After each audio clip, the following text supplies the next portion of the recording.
Now take a look at these headlines. The New York Times says China is locked and loaded for a fight, while the Wall Street Journal says Trump holds the cards that could undermine Xi Jinping's economic and political plans. Steve Yates joins me now. They seem to be two rather different looks at the way the Trump visit to Beijing is going. Who's right, the Times or the Journal?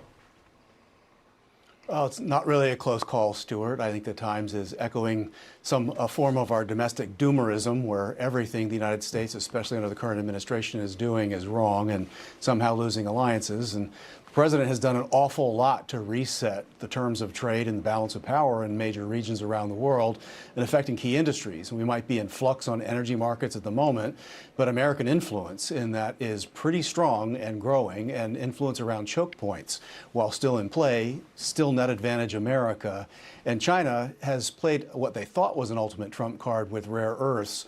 But I think the president has realized how to show them we have a lot more trump cards, primarily access to the world's largest consumer market.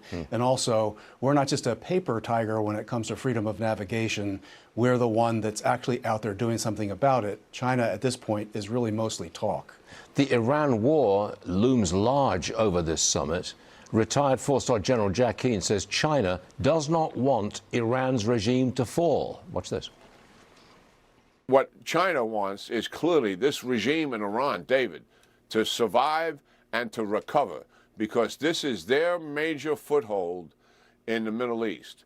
And they certainly welcome Iran being able to push back on the United States over the Straits of Hormuz, even though they're being penalized along with that. They like the leverage it gives them. But they know full well that the United States hasn't exercised their full power here. I hear the makings of a deal evolving. If China gives us help with Iran, do we give them help with arms to Taiwan? Would that be a kind of deal that could come out of this meeting? Well, first, I completely agree with the assessment that General Keane gave. I think it's exactly the right direction. I don't think that that is the kind of deal, though, in terms of pulling back on Taiwan in exchange for getting them to help with Iran is something that would really end up working. I think that there's a long history of not believing in follow-through on the Chinese side of a deal. And B, we have equities beyond our own in both of these theaters. And I think the General Keane's ultimate point that we have not shown our full power yet in some of these equations. Beijing knows this better than much of the international media would appreciate. And I think that Xi Jinping would be wise to be careful on that. Secretary Bessent's meeting with the Prime Minister of Japan is very important economically, but also in terms of the first island chain and Indo-Pacific region defense change that hinges on Taiwan Strait, Straits of Malacca, South China Sea, East Sea, all of that. Freedom of navigation is the coin of the realm right now to keep markets flowing. China's not really on the right side of that.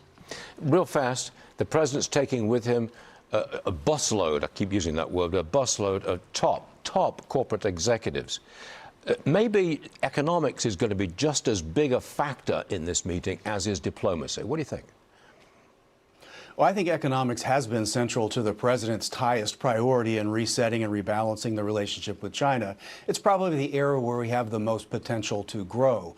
There are some guardrails in that realm. We have to make sure that we're protecting our national security. We have to be clear-eyed that China isn't exactly playing fair. They haven't followed the rules of the World Trade Organization, and they seem to be dumping things at below market prices around the world. So auto sector, beware when we're talking about the terms of trade there. But I think this is where the president sees greatest opportunity for progress, and probably rightly so. Got it. Sir, thanks very much for joining us. Steve Yates, we appreciate it. We'll see you again soon.